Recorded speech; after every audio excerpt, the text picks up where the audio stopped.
Om Sri Sai Ram. Gita Vahini Chapter 9. The caste system, the Lord shows no partiality. Action versus inaction. Although purity of mind is the primary thing for the protection of society and the individual in the realm of the divine, the caste, Varna organization is also very important. It can never be blown off by ridicule, criticism, or condemnation. For welfare is essential for all. Therefore, rulers and scholars must give up feeling of anger and hatred, calmly delve into pros and cons, and bring the organization into some good order. That is the thing to do. It is not proper for wise people and intelligent scholars to support the meaningless criticisms of the envious and ignorant. Those who deny caste are themselves forming a caste. Those who deny religion are themselves forming a new religion. Even those who know much become prejudiced against caste and talk as if they are as ignorant as the rest. That is the wonder. Every object has certain limits. If it exceeds the limits or breaks through them, it gets destroyed. What is the test of its identity? The coordination between its nature and its form. If it has the form but not the nature, then it is unreal, false. So too, if each class has no special limits, how can it be identified as a class? It will be neither this nor that. An amorphous mass, a confused group. The caste system is a divinely decided organization. So, it was fostered and continued by the great sages, saints and elders for many generations. But in this Iron Age, Kali Yuga, the brainiest dismiss it as useless junk.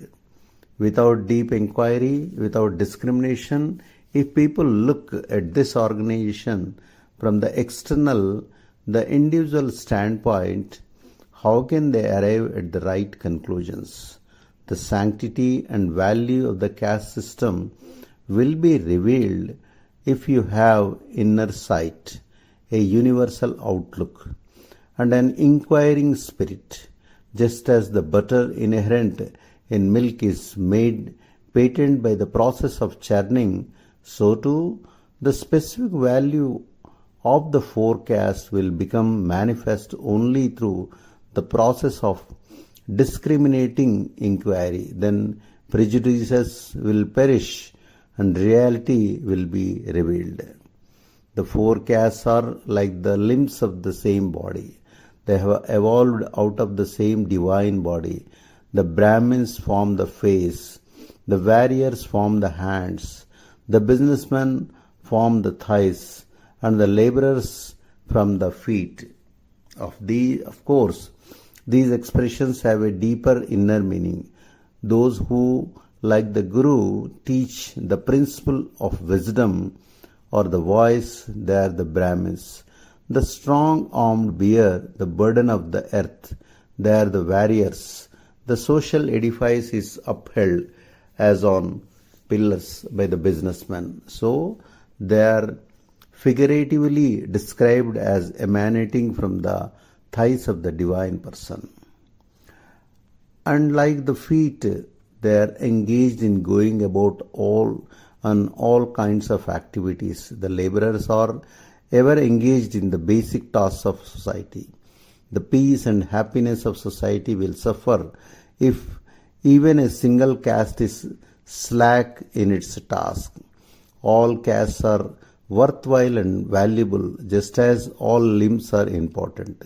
There is no higher or lower.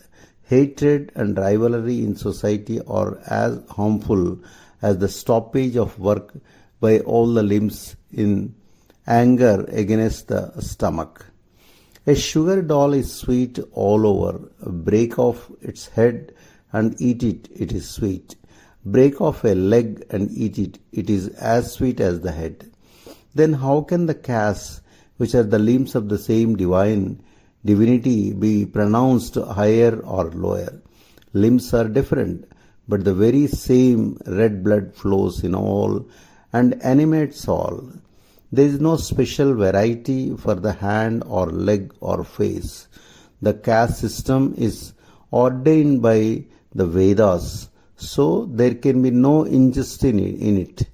It is not an artifice invented by people. So those who try to create differences and hatred by their inconsiderate remarks about it are only exhibiting their ignorance. It looks as if those people who argue that the abolition of the caste system will bring about human welfare are the only ones anxious to promote human welfare. They believe that those who consider the system to be beneficial are real eager to promote the downfall of the human society. Of course, both are delusions, but this much is true. Those who support the caste system are really more interested in the promotion of human welfare.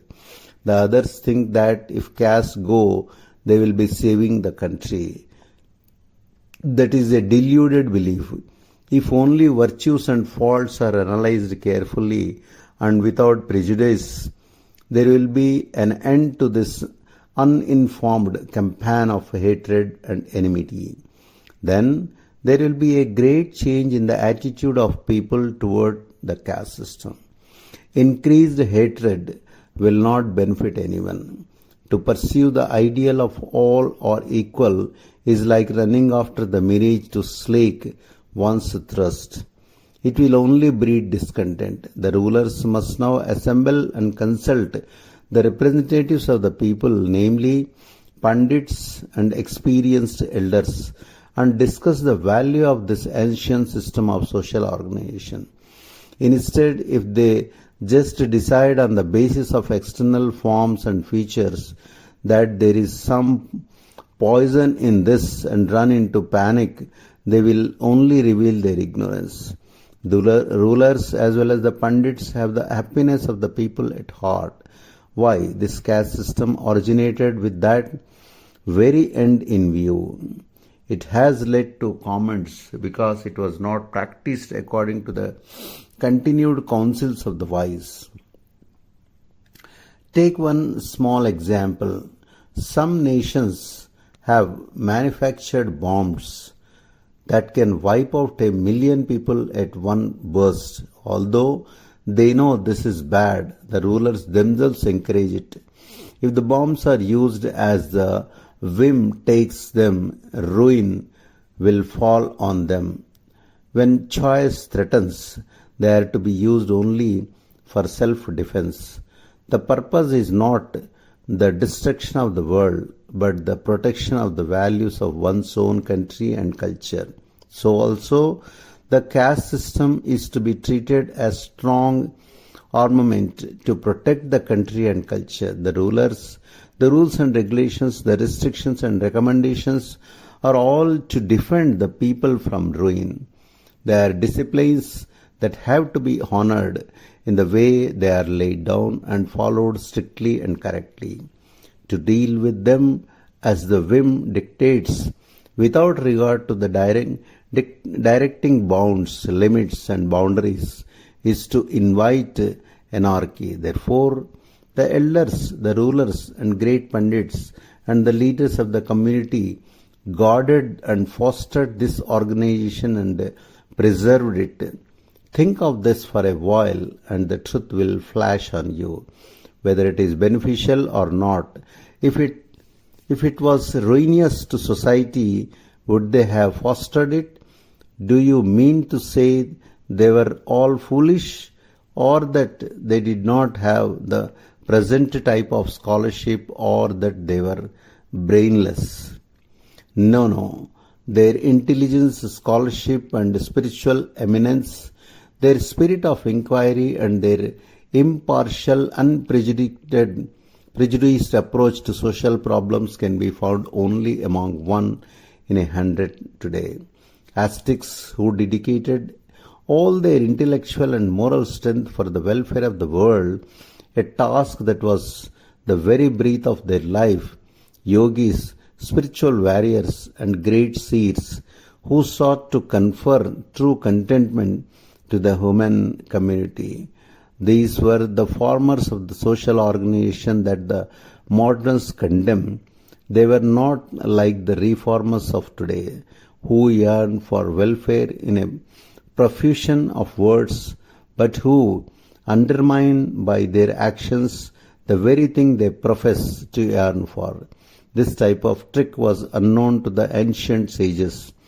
Modern ideas and plans are hollow and insincere. The present plans are cast in the air. They cater more to the conceit of the planners and do not carry much meaning to others. The castless start falling down even while construction is proceeding in another place. Just as the body is for the individual jivi, the world is for the Lord. Whatever happens in any part of the body affects the soul. So too, all that affects any part of the world moves the Lord. He becomes cognate of it and reacts to it.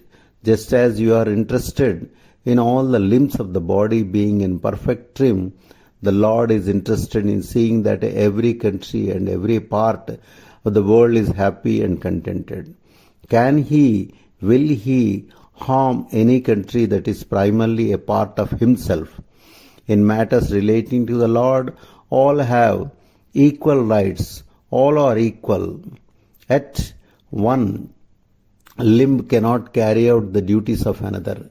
Each must do its allotted task. So too, each caste must carry out its allotted share of the activities of society and contribute its best to the welfare of the country. Just as the body has stages, society has caste. If all start trading, who will be the buyers? If all are engaged in fighting, who is to provide the wherewithal for their upkeep and maintenance, the food, armor, and equipment? So, each one has to do their share of social activity and ensure peace, harmony, and happiness. That is a wise course, the best organization of society. Now, instead of attending to essential tasks, people are engaged in internecine struggle, fearing that the castes are great obstacles to progress. How can people who are unable to keep their body under control keep the country within limits? Consider that the fostering of the caste system, which was fostered for so long by ancients, is the most beneficial thing that has to be done.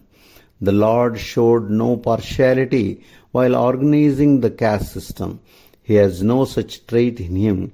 Some people ask why the Lord should have such differences. No, He has no sense of inferior or superior. He is sweet all over, like a lump of sugar. All differences and distinctions are the property of individuals, jivis, who don't know the Atmic reality. They are the illusions of the individuals who falsely identify themselves with the non-Atma. Consider this example. A mother has 4 children, but she pays less attention to the other 3 than to the child in the cradle. Even the baby does not call out for food. She is ever vigilant to feed it. The other 3 have to come and worry her for food and things to play with. Observing this, you cannot pronounce her a bad mother or a partial mother. The mother adjusts her activities to the capacity and ability of the child. So too, although the entire world is His, though all are His children, He has fixed upon each a part of the responsibility of the work of society, according to capacity and ability. To ascribe faults to such selfless, sincere, simple, ever blissful providence is like attributing darkness to the sun. Darkness and the rays of the sun cannot exist together. How then can the sun be the home of darkness? People who carp so at the sun do not know the sun at all. It is sheer folly, complete ignorance. Really, from a deep spiritual or the Atmic point of view, the caste can be characterized in another way. Those who are established in the contemplation of Brahman are Brahmins. Those who oppose untruth are warriors. Those who systematically discriminate the true form of false are the business people. Those who are ever active and follow truth in everyday life are the laborers. The happiness of humanity can be amply realized only when caste functions in this way. Now, we shall revert to the subject Krishna addressed Arjuna. The 4 castes have been created by me on the basis of quality, guna, and action, karma. Though I am the doer as far as they are concerned, I am still a non-doer. Pay attention to the fundamental principle, and then you will realize that action, which is basically consciousness and material, cannot affect the Atma, which is suffused with consciousness. The Atma is inherently devoid of attachment. It has no awareness of agency or of its own needs or nature of its positions. It has no I or mine, for these are marks of ignorance, ajnana. Only those afflicted with ignorance will suffer from the ego or sense of mine, although it may appear to ordinary eyes that I am the doer, I am non-doer. Not only this, action does not cease to affect the doer as soon as the action is finished. In fact, it is never finished. Action yields fruits. The fruits of action breed desire for them. Desire results in impulses for further action, and the impulses bring about further births. Thus, action leads to the cycle of births and deaths. It is a vicious willful, making you revolve round and finally dragging you down into the depths. Arjuna, listen well to another point also. Action, karma, as such, has no capacity to bind. It is the conceit, I am the doer, that brings about the attachment and the bond. It is the desire to earn the fruit that produces the bondage. For example, the zero gets value only with the association with a digit. Action is zero.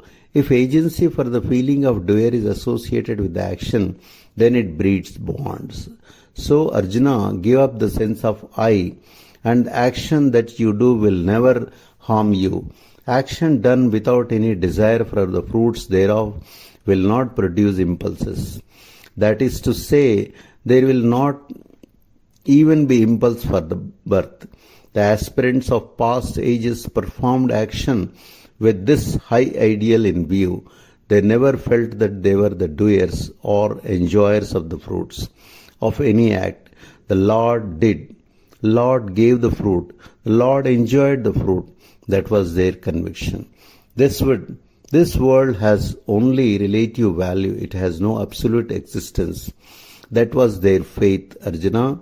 You too should cultivate that faith and earn that conviction. Do so, then your mind will become clarified and pure.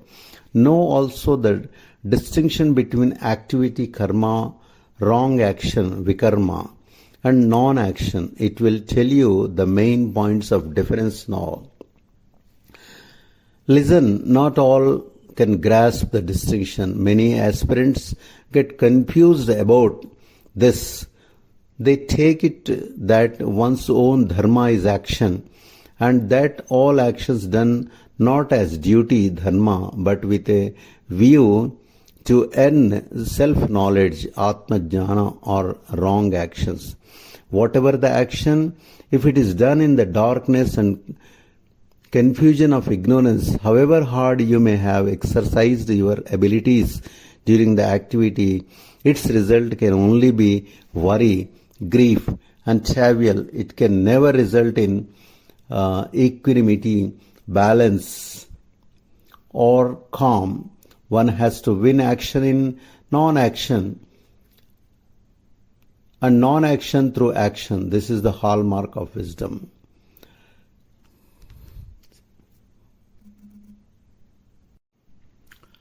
Non-action means actionlessness. According to some, but to explain it in simpler language, understand that the activities of the limbs, the senses, the intelligence, the feelings, the emotions, and mind are all actions. Now, non-action means, among other things, non-activity too. That is to say, it is the attribute of the Atma. So, non-action means the characteristics of the Atma. When you travel in a bus or train or boat, the illusion is created that the trees and hills on either side travel along and person feels that he is stationary. The movement of the chariot imposes on all hill and tree the quality of movement. So too, people who are unaware of the principles enunciated in the scriptures delude themselves into the belief that the Atma is doing all the activities of the senses and the body well, which is the genuine non-action or activity lessons. The experience of Atma is the perfect activity lessness. That is your real nature. It will not do if you simply desist from external acts. You should realize the Atmic fundamental, not merely renounce action, for it is impossible to be completely activity-less. Jai Sai Ram.